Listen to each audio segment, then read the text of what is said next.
በስመ አብ ወወልድ ወመንፈስ ቅዱስ አሐዱ አምላክ አሜን።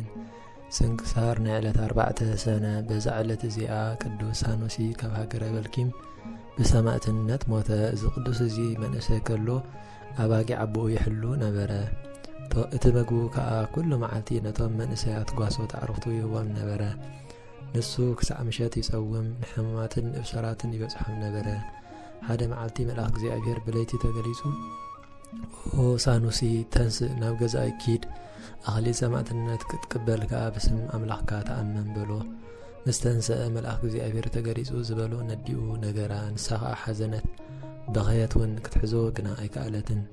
ካብኡ ብዛዕባ ኣብ ሃገረ ሳውራ ተቐመጥ ዝነበረት ማረታ ዝስማ ቅድስቲ ሰበይቲ ሰምዐ። ንሳ ንገያሾን ንድኻታትን ንመሳኪንን ትቕበል ብዙሕ ሕያውነትን ርህራሄን ከዓ ትገብረሎም ዝነበረት እያ። ናብኣ ከደሞ ሓቢሮም ኣኽሊል ሰማዕትነት ክቕበሉ ምስኣ ተሰማምዐ።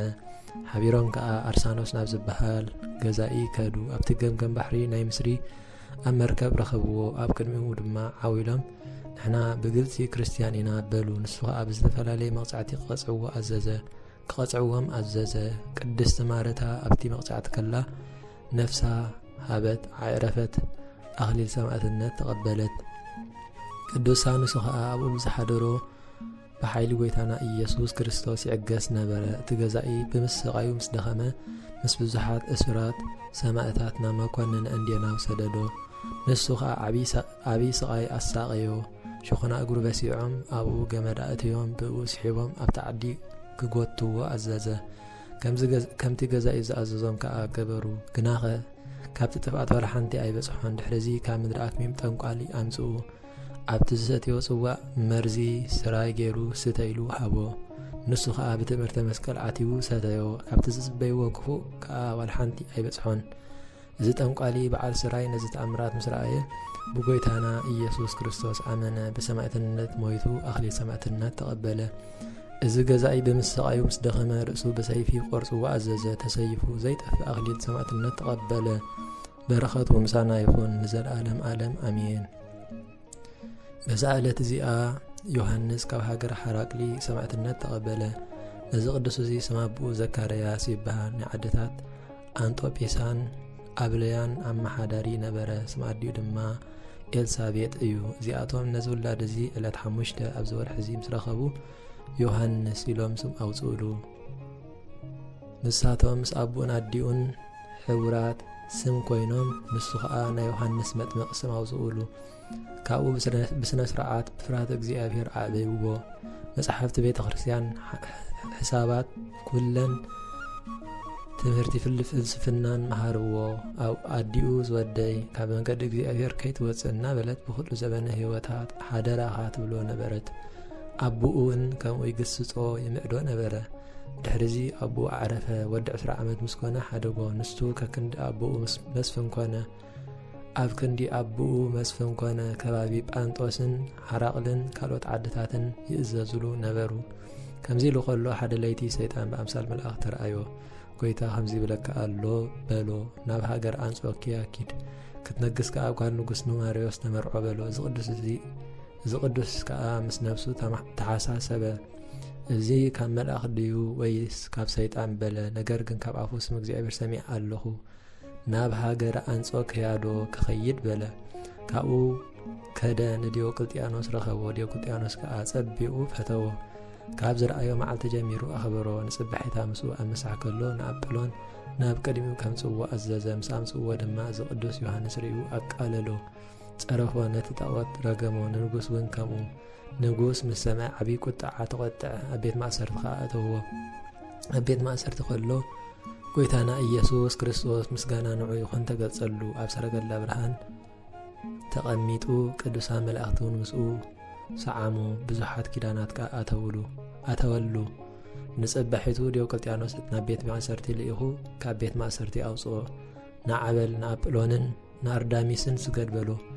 እቲ ቅዱስ ግና ኣበዮ ከመይለ እየ ብኢድ ሰብ ንዝተሰርሑ ዝሰግድ በለ። ንጉስ ግና ምስኡ ክዕርቕ ደልዩ ብብዙሕ ምትላት ዘረባ ተዛረቡ። ካብኡ ናብ ሃገረ ግብፂ ከይዱ ግብሪ ክእክበሉ ለኣኹ። ብዛዕባኡ ድማ ናብ ሰርያቆስ ገዛኢ ከምዚ ዝብል ደብዳቤ ጸሓፈሉ። ንዮሐንስ ናይ ሓራቅሊ ኩሉ ግብሪ ካብ ኢየሩሳሌም ክሳብ ኢትዮጵያ ከዋፅእ ኣብያተ ጣዖታት ኣፍሪሱ ጽቡቕ ገይሩ ክሃንጾም ስልጣን ሂበዮ ኣለኹ በሎ። ዝቅዱስ ግና ነዚ ምክንያት እዚ ተቐቢሉ ኩሉ ኣብያተ ጣዖታት ኣፍሪሱ ዑናታት ገበሮም። ድሕሪዚ መዓልታት እዚ ሰሪያቆስ መኮንን ኣብ ኣደባባይ ፍርዲ ተቐሚጡ ንሰማዕታት ምቁራጽ ኣርእሶም ጀመረ። ሽዑ ካብ ስዒድ ዲዮስቆሮስ፣ ቢፋሞን፣ ኣህራጋኖስ፣ ኪሮን፣ ዮልዮስ፣ እለእስክንድሮስ፣ ዮሴፍ፣ ይስሐቅ፣ እስጢፋኖስ ዝበሃሉ ሰባት መጹ። እዚኦም ኩሎም ዓዊሎም ንሕና ብግልፂ ክርስቲያን ኢና በሉ። መኮንን ተቆጠዐ፣ ብዘይ ንሕስያ ከዓ ቀጽዖም። ቅዱስ ዮሐንስ ነዚ ምስ ረአየ ምስፍናኡ ሓዲጉ ኣነ እውን ብግልፂ ክርስቲያን እየ ኢሉ ዓዊሉ ጨርሐ። መኮንን ተቆጠዐ፣ ብምእሰር ሓፂን ከኣስርዎ ኣዘዘ። ናብ ኣርያኖስ ናይ ሃገረ እንፅና ለኣሆ። ንሱ ከዓ ብዛዕባ እቲ ዝኾነ ኩሉ ሓተቶ። ዮሃንስ ከዓ እቲ ኩሉ ዝገበሮ ነገሮ ቃሉ ምስ ሰምዐ ተቆጠዐ። ኣብ ሕንባዝ ክሰቕልዎ እሞ ብመንኰርኰር ክጥሕንዎ ኣዘዘ። ካብኡ ድማ ካብቲ ሕንባዝ ኣውሪዶም ብኹርማጅ ገይሮም ከብዱን ርእሱን ክቐጽዕዎ ኣዘዘ። ስጉኡ ክሳዕ ዝመላለጥ ኮነ። ምድሪ ከዓ ደሙ መልአት። መሊሶም እውን ናብ ቤት ማእሰርቲ ኣእተውዎ። ድሕሪ ቁሩብ መዓልታት ቆርበቱ ብኸራ ገይሮም ክጠብሕዎ፣ ኣቑሳሉ ከዓ ብሓርፋፍ ጭራ ክደርዝዎ ኣዘዘ። ደጊሞም እውን ኣብ ትሕቲ ጎድኑ ሓሙኽሽትን ጓህሪ ሓውን ከንጽፍሉ ኣዘዘ። መሊሶም ከዓ ብሓዊ ዝረሰኑ መሳምር ከምጽኡ ኣብ ገጹ ኣብ ኣእዛኑ ክስምርዎ ኣዘዘ። ከምኡ ገይሮም ድማ ናብ ቤት ማእሰርቲ ኣእተውዎ። ካብኡ በታለይቲ እቲኣ መልኣኽ እግዚኣብሔር ተገሊጹ ኣጸናንዖ፣ ሰላምታ ድማ ሃቦ። ንጽባሒቱ ካብ ቤት ማእሰርቲ ኣውፅዎ፣ ብዘረሰና ኣባትር ሓፂን ቀጽዕዎ። ኣእዳውን ኣእጋርን ብገመድ ኣሲሮም ገጹ ናብ ምድሪ ደፊኦም ኣብ ጭራ ፈረስ ኣሰርዎ። ሰያፊ መጺኡ ከዓ ኣእዳውን ኣእጋሩን ርእሱን ቆረጾ። ብኸምዚ ተጋድሎኡ ፈጸመ። ምስኡ ዝነበሩ ክልተ ሰብኡትን ምስኡ ቆረጽዎም። በረኸቶም ምሳና ትኾኑ ዘለዓለም ዓለም ኣሜን። በዛ ዕለት እዚኣ ኣቅሮኔዎስ፣ ዲሙናሲ፣ ሓብቶን ኣሞኒን፣ ሚናስን ግብፃውያን ናይ ዲዮቅልጥያኖስ ንጉስ ወተሃደራት ሰማዕትነት ተቐበሉ። ነዞም ቅዱሳን እዚኦም ንጉስ ምስ ኣባ ብሶይ ናብ ጉድጓድ ኣናብስ ምስ ደርበዮም ገብርኤል ይቀባእ መላእኽቲ መጺኡ ካብ ጉድጓድ ኣናብስ ኣውፅኦም። ናብ ንጉስ በፂሖም ድማ ረገምዎ። ንምንታይ ትህከ መዓልታት ተመሓላልፍ ናይ ሰማዕትነትና ፍጻሜ ዘይትጽሕ በልዎ። ንጉስ ከዓ ሰሚዑ ተቆጠዐ። ኣርእሶም ብሰይፊ ቆርጹ፣ ስግኦም ከዓ ከቃጽልዎ ኣዘዘ። ብኸምዚ ሰማዕትነቶም ፈጸሙ። ናይ መንግሥተ ሰማያት ኣኽሊል ሰማዕትነት ተቐበሉ። በረኸቶም ምሳና ይኹን ንዘለዓለም ዓለም ኣሜን። በዛ ዕለት እዚኣ ኣጸቢቓ ዝተጋድለት ቅድስቲ ሶፍያን ሓዋ ኣሞኔዎስን ብዘመን ከሓዲ ዲዮቅልጥያኖስ ሰማዕትነት ተቐበሉ። ነዛ ቅድስቲ እዚኣ ወለዳ ክርስቲያን እዮም። ምስ ወለድዋ ብጽቡቕ ኣተዓባብያ ብፍርሃተ እግዚኣብሔር ዓበይዋ። መጻሕፍቲ ቤተ ክርስቲያንን ኩሉ ስርዓት ኣቦታትናን ሃዋርያትን መሃርዋ። ካብኡ ምስ ዓበየት ሓደ ሰብኣይ ካብ መኳንንቲ ሃገር ከመርዕዋ ደለዩ። ቅድስቲ ሶፍያ ነዚ ፈሊጣ ካብ ዝነበረቶ ተንሲኣ ገጻ ናብ ምብራቕ መሊሳ 100 ስግደት ሰገደት። ቆይማ ከዓ ነዊሕ ጸሎት ጸለየት። ኦ ጎይታይ ኢየሱስ ክርስቶስ ወዲ ሕያው እግዚኣብሔር፣ ምስጋናኻ ብዙሕን መንክርን ዝኾነ ንኣገልጋሊትካ ናብኻ ክበጽሕ ምርሓኒ። ናብ ዓለም ዝወስድ ጠዋይ መንገዲ ክኸብልል ኣይትግደፈኒ። ንልብበይ እውን ጠፋእ ዝኾነ መንገዲ ዓለምን ኩሉ ርኹስን ፍትወትን ወለደይ ኣባይ ዝመኽርዎ ናብ ዘለዉ ኣይትግደፍዎ በለት። ኦ ጎይታይ ንባርያኻ ባርያ ሓጢኣት ክኸውን ኣይትግደፈኒ። ከቢድ ዝኾነ ሸኸም ናይ ዓለም ድልየት ክስከም ኣይትሕደገኒ። እንታይ ደኣ ደኒነ ፈኲስ ዝኾነ ኣርዑት ትእዛዝካ ከም ዝስከም ግበረኒ በለት። ጸሎታ ምስ ፈጸመት ኣብ ዓራታ ተቐመጠት። ሓያል ጸኒሓ ከዓ ተንሲኣ ኣጸምየ ክወፅእ ርሑቕ መንገዲ ከይደ ኣብ በረኻ ኣትየ ንልዑል ኣምላኸይ ተጸሚደ ከገልግል ዝብል ሓሳባት መጻ።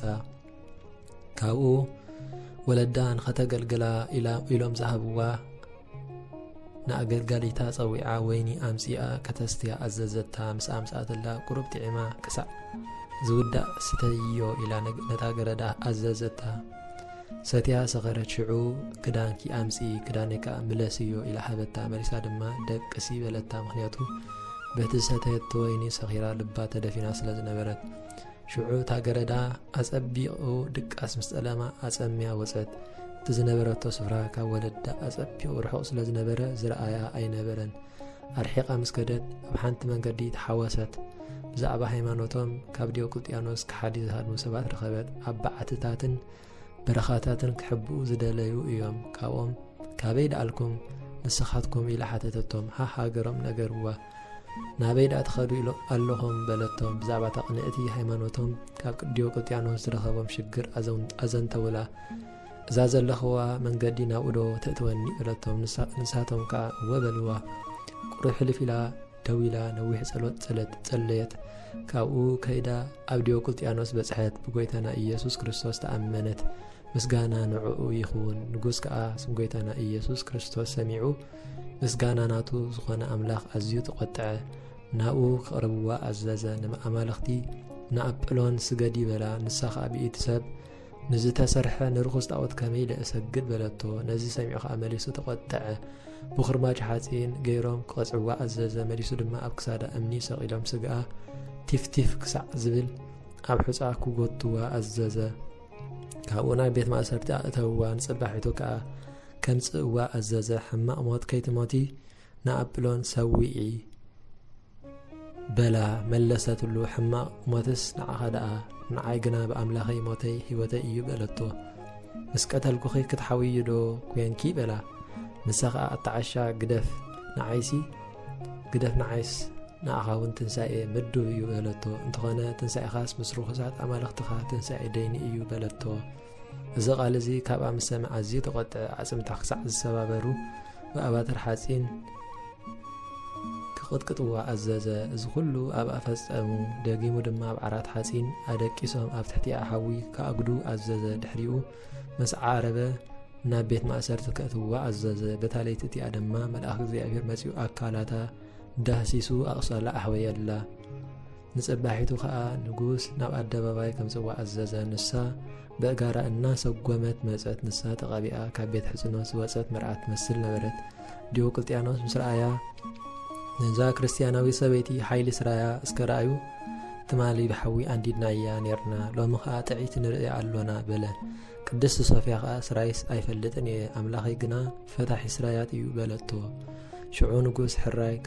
ክትብሎ ኣቃባጠረላ ምስ ኣቤቶ ከዓ ርእሳ ብሰይፊ ክቆርጽዋ ኣዘዘ ቆርጽዋ ክወስድዋ ከለዉ ጎይታና ኢየሱስ ክርስቶስ ተገልጸላ ብዙሕ ኪዳናት ኣተወላ ኩሉ መዘከርታኺ ዝገብር ብስምኪ ምጽዋት ዝህብ መጽሓፍ ከልኺ ዝጽሕፍ ኣነ ኣብ መንግስተይ ክቕበሎ እየ በላ ብድሕሪዚ ርእሳ ብሰይፊ ቆረጽዋ ናይ መንግስተ ሰማያት ኣኽሊ ሰማዕትነት ተቐበለት በረኸታ ምስ ኩላትና ህዝበ ክርስቲያን ይኹን ዘለዓለም ዓለም ኣሜን በዛ ዕለት እዚኣ ኣባ ኣሞንን ኣዝህስን ሰማዕትነት ተቐበሉ እግዚኣብሔር ብጸሎቶም ይምሐረና ንዘለዓለም ዓለም ኣሜን ስብሃት ለኣብ ወወልድ ወመንፈስ ቅዱስ እምቅድመ ዓለም ይእዜኒ ወዘልፈኒ ለዓለም ዓለም ተፈጸመ ስንክሳር ናይ ዕለት 4 ሰነ